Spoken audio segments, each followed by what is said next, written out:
യൂസുഫ് നബി അലൈഹി ഇസ്ലാമിൻ്റെ ചരിത്രമാണ് നമ്മളിന്ന് നോക്കാൻ പോകുന്നത്.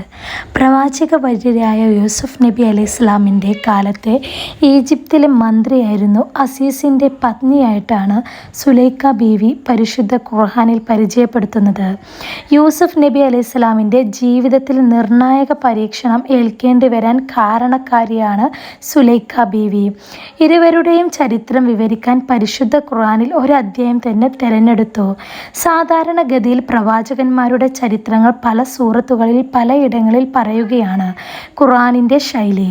എന്നാൽ യൂസുഫ്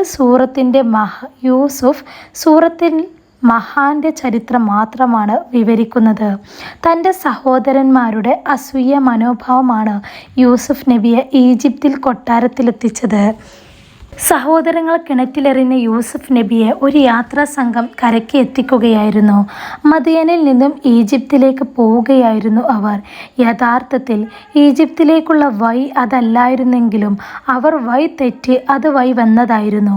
യാത്രാ സംഘത്തിന് കലശമായ ദാഹം അനുഭവപ്പെട്ടപ്പോൾ അവരിൽ ഒരാൾ കിണറ്റിനരികിലെത്തുകയും ബക്കറ്റ് കിണറ്റിലേറിക്കുകയും ചെയ്തു. ബക്കറ്റ് കണ്ട് യൂസുഫ് നബി അതിൽ പിടിച്ചു. അത് ശ്രദ്ധയിൽപ്പെട്ട യാത്രാ സംഘം യൂസുഫ് നബിയെ കരയിലേക്ക് കയറ്റി. അതിസുന്ദരനായ യൂസുഫ് നബിയെ ഈജിപ്തിൽ ചെന്ന് അടിമയായി വിൽക്കാനായിരുന്നു അവരുടെ പ്ലാൻ. ഈജിപ്തിൽ ചെന്ന് യൂസുഫ് നബിയെ അവർ തുച്ഛ വിലക്ക് വിറ്റു. യൂസുഫ് നബിയെ യാത്രാ സംഘത്തിൽ നിന്നും വാങ്ങിയത് അന്നത്തെ ഈജിപ്തിലെ രാജാവായിരുന്നു. റയ്യാൻ്റെ മന്ത്രി തുഫീർ എന്ന വ്യക്തിയായിരുന്നു. ഈജിപ്തിൽ ധനികാരം കൈകാര്യം ചെയ്യുന്നവർ അസീസ് എന്ന സ്ഥാനപ്പേരിലായിരുന്നു അറിയപ്പെട്ടത്. യൂസുഫ് നബിയെ വാങ്ങിയ അദ്ദേഹത്തിന് യൂസുഫ് നബിയുടെ മുഖത്ത് അത്ഭുതകരമായ മഹത്വത്തിൻ്റെ ലക്ഷണങ്ങൾ കാണാൻ സാധിച്ചു. അതിനാൽ തന്നെ അടിമയോടെന്ന പോലെ യൂസുഫിനോട് പെരുമാറരുതെന്നും മാന്യമായ രീതിയിൽ താമസ സൗകര്യം ഏർപ്പെടുത്തണമെന്നും തൻ്റെ ഭാര്യ സുലൈഖയോട് മന്ത്രി പറഞ്ഞു. ഈ സന്ദർഭം പരിശുദ്ധ ഖുർആൻ വിവരിക്കുന്നു. ഈജിപ്തിൽ യൂസുഫ് നബിയെ വിലക്ക് വാങ്ങിയ ആൾ തൻ്റെ ഭാര്യയോട് പറഞ്ഞു, ഇവനെ മാന്യമായി ഇവിടെ താമസിപ്പിക്കുക. ഇവൻ നമുക്ക് ഭാവിയിൽ ഉപകാരപ്പെട്ടേക്കാം, അല്ലെങ്കിൽ ഇവനെ ദത്തുപുത്രനാക്കി വെക്കാം. അപ്രകാരം യൂസുഫ് നബിക്ക് ഭൂമിയിൽ ഈജിപ്തിൽ നാം സൗകര്യമൊരുക്കി കൊടുത്തു. അവിടെ അദ്ദേഹത്തിന് ഭരണം നടത്തുവാനും സ്വപ്നവാർത്തകളും വ്യാഖ്യാനം തനിക്ക് നാം പഠിപ്പിക്കുവാനും വേണ്ടി അള്ളാഹു അവൻ്റെ കാര്യത്തിൽ വിജയിക്കുന്നവനാണ്. പക്ഷേ അധികം ആളുകളും ഗ്രഹിക്കുന്നില്ല. സുലൈഖ ബീവിയെ പരാമർശിക്കുന്ന ഖുർആനിലെ ആദ്യ സൂക്തമാണിത്. അതുപ്രകാരം തന്നെ യൂസുഫ് നബി അവരുടെ വസന്തയിൽ മാന്യമായ രീതിയിൽ പരിപാലിച്ചു വളർത്തി. പിതാവ് യാക്കൂബ് നബിയുടെ സ്നേഹവാത്സല്യത്തിൽ 12 വർഷം വളർന്ന യൂസുഫ് നബി പിന്നീട് അടിമച്ചന്തയിലെല്ലാം തരണം ചെയ്ത് 17ാമത്തെ വയസ്സിലാണ് ഈജിപ്തിലെ കൊട്ടാരത്തിലെത്തുന്നത്. അവിടെയാണ് അദ്ദേഹത്തിൻ്റെ യൗവനത്തിൻ്റെ മുഴുവൻ ഭാഗവും ചെലവഴിച്ചത്. യൂസുഫ് നബിയുടെ അതീവ സൗന്ദര്യവും ശരീരഘടനവുമെല്ലാം കണ്ട് അസീസിൻ്റെ ഭാര്യ സുലൈഖ ബീവി യൂസുഫ് നബിയിൽ അതീവ താൽപ്പര്യമായിരുന്നു. യൂസുഫ് നബി അലൈഹിസ്സലാം സുലൈഖ ബീവിയിലൂടെ ഒരു പരീക്ഷണത്തിന് വിധേയനാവുകയായിരുന്നു. ഒരു പ്രാവശ്യമെങ്കിലും തൻ്റെ ഇംഗിത യൂസുഫ് നബിയെ സാധ്യമാക്കണമെന്ന അടങ്ങാത്ത താൽപ്പര്യം സുലൈഖയിൽ ഉണ്ടായിരുന്നു. യൂസുഫ് നബിയുടെ ഹൃദയശുദ്ധിയും ചാരിത്രശുദ്ധിയും ശരിക്കും മനസ്സിലാക്കിയവരായിരുന്നു സുലൈഖ ബീവി. അതിനാൽ തന്നെ വളരെ പെട്ടെന്നൊന്നും തൻ്റെ താൽപ്പര്യത്തിന് യൂസുഫ് നബി വഴങ്ങില്ല എന്ന് അവൾക്ക് ഉറപ്പായിരുന്നു.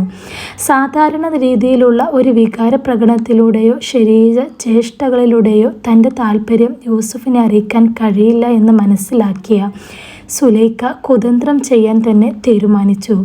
തൻ്റെ ആഗ്രഹ സഫലീകരണത്തിന് അനുയോജ്യമായ സന്ദർഭം സുലൈഖ ബീവിക്ക് ലഭിച്ചു. ഒരു ദിവസം തൻ്റെ ഭർത്താവ് വീട്ടിലില്ലാത്ത സമയത്ത് സുലൈഖയും യൂസുഫ് നബിയും മാത്രം എല്ലാ ആഡംബരത്തോടെയും ചമഞ്ഞണിഞ്ഞ് കൂടുതൽ സൗന്ദര്യവതിയായി വീട്ടിലെ 7 വാതിലുകളും ഭദ്രമായി അടച്ച് യൂസുഫിനെ തൻ്റെ ആഗ്രഹ സഫലീകരണത്തിനായി ക്ഷണിച്ചു. ഈ ക്ഷണത്തിന് ഖുർആൻ ഉപയോഗിച്ച പദം ഹൈ തലക്ക, ഇവിടെ വാ എന്നാണ്.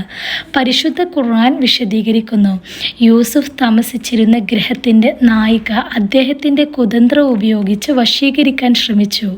അവൾ വാതിലുകളെല്ലാം അടച്ചു പൂട്ടിയിട്ടു. ഇങ്ങുവാ എന്ന് കൽപ്പിച്ചു. അദ്ദേഹം പറഞ്ഞു, അല്ലാഹുവിൽ ശരണം. അദ്ദേഹം എൻ്റെ യജമാനാണ്. വളരെ നല്ല നിലയിലാണ് അദ്ദേഹം എന്നെ താമസിപ്പിച്ചിരിക്കുന്നത്. അക്രമികൾ ഒരിക്കലും വിജയിക്കില്ല. ഇവിടെ ചിന്തിക്കേണ്ട ഒരു കാര്യം ഇരുവരുടെയും സ്ഥാനമാണ്. സുലൈഖയുടെ ആഡംബരവും സൗന്ദര്യവും, അതിലുപരി മന്ത്രിയുടെ പത്നിയും.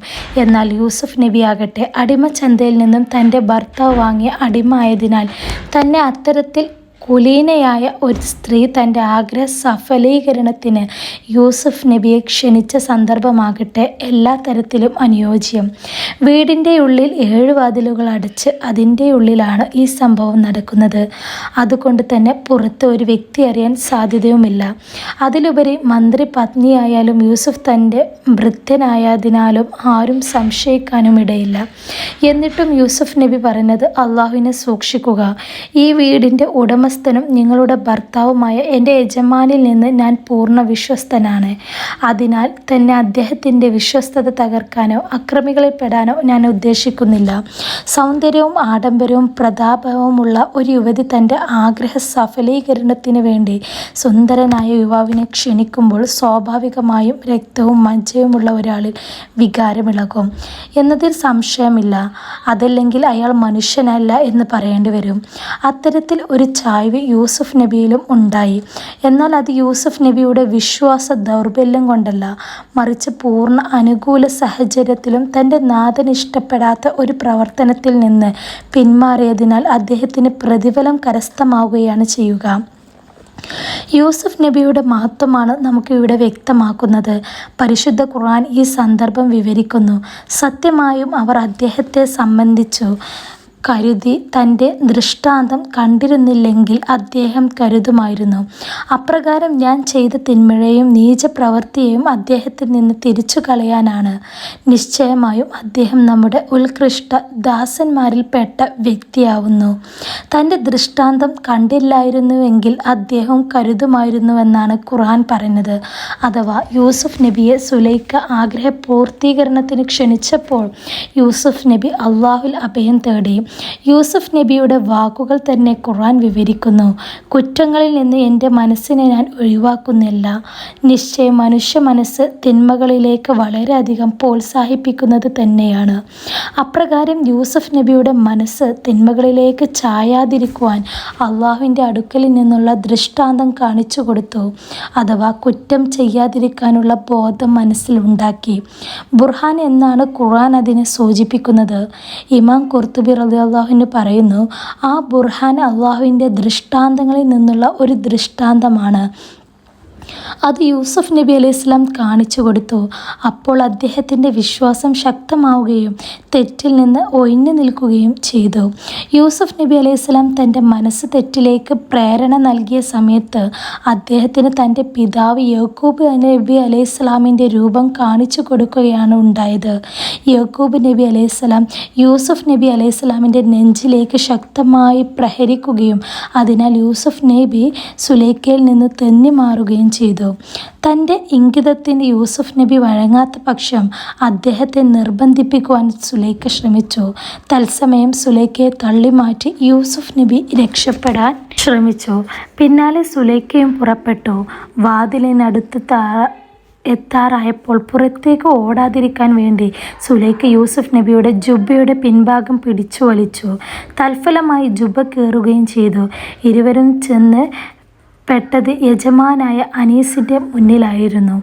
ഭർത്താവിനെ കണ്ട സുലൈഖ യൂസുഫിൽ കുറ്റം ചാർത്തി. അങ്ങയുടെ ഭാര്യയെ യൂസുഫ് അവഹേളിക്കാൻ ശ്രമിച്ചുവെന്നും ബലാത്കാരത്തിന് ക്ഷണിച്ചപ്പോൾ താൻ ഓടിയതാണെന്നും സുലൈഖ പറഞ്ഞു. ഇത് കേട്ട് യൂസുഫ് നബി താൻ വഞ്ചിക്കപ്പെട്ടതാണെന്നും യജമാനത്തിയാണ് തന്നെ വശീകരിക്കാൻ ശ്രമിച്ചതെന്നും പറഞ്ഞു. ഇങ്ങനെ രണ്ടുപേരും ആരോപണ പ്രത്യാരോപണങ്ങൾ നടത്തുന്നതിനിടയിൽ സുലൈഖയുടെ ബന്ധുപ്രശ്നം പരിഹരിക്കാൻ മുന്നോട്ട് വന്നു. അദ്ദേഹം പറഞ്ഞു, യൂസുഫിൻ്റെ ജുബയുടെ മുൻവശം കീറിയതാണെങ്കിൽ ഇവൻ ബലാത്സംഗം ചെയ്യുകയും കുറ്റക്കാരനുമാണ്. പിൻവശമാണ് കീറിയതെങ്കിൽ അവൾ യൂസുഫിനെ ബലാത്കാരം ചെയ്യുകയും ഇവൾ കുറ്റക്കാരിയുമാണ്. യജമാനൻ നോക്കിയപ്പോൾ യൂസുഫിൻ്റെ കമ്മീസിൻ്റെ പിൻവശം കീറിയതാണെന്ന് കണ്ടെത്തിയത്. ഇത് കണ്ട യജമാനൻ ഇത് അത് സ്ത്രീകളുടെ കുതന്ത്രത്തിൽപ്പെട്ടതാണെന്നും പറഞ്ഞ് സംഭവം മറക്കാൻ യൂസുഫ് നബിയോടും തെറ്റിൽ പശ്ചാത്തപിക്കാൻ സുലൈഖയോടും പറഞ്ഞ് പ്രശ്നം പരിഹരിച്ചു.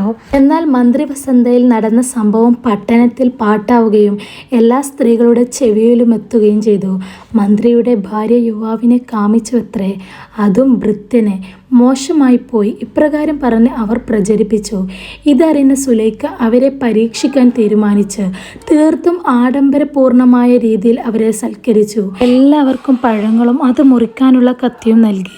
അവർ പഴങ്ങൾ മുറിക്കാൻ തുടങ്ങിയ സമയം സുലൈഖ യൂസുഫ് നബിയോട് അവർക്കിടയിലൂടെ കടന്നു പോവാൻ പറഞ്ഞു.